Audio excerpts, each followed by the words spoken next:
Let us find the formula for the area of a trapezium. We are given a trapezium with parallel sides A and B, and we plot the midpoints of the non-parallel sides and join those midpoints with a segment. This segment divides our trapezium into two smaller trapeziums with height equal to half the original height of the trapezium. If we rotate the upper trapezium around the midpoint of this side,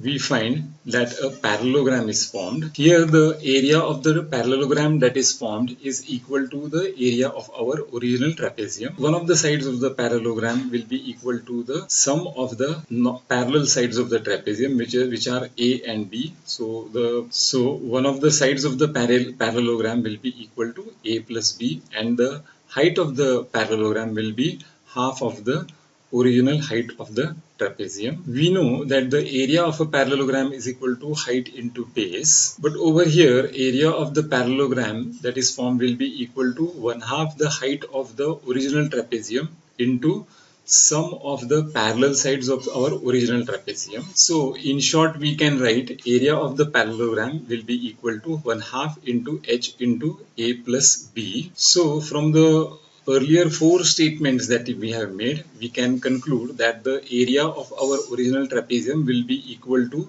half into height into sum of the parallel sides. No matter what the shape of the trapezium is, we can transform it into a parallelogram of height equal to half the original height of the trapezium.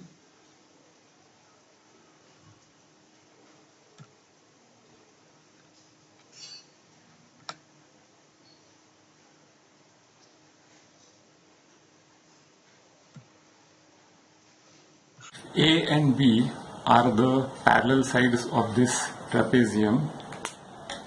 I can move this trapezium over here to form a parallelogram. The parallelogram formed will have a side equal to A plus B, and the height of the parallelogram is going to be half of the height of the trapezium.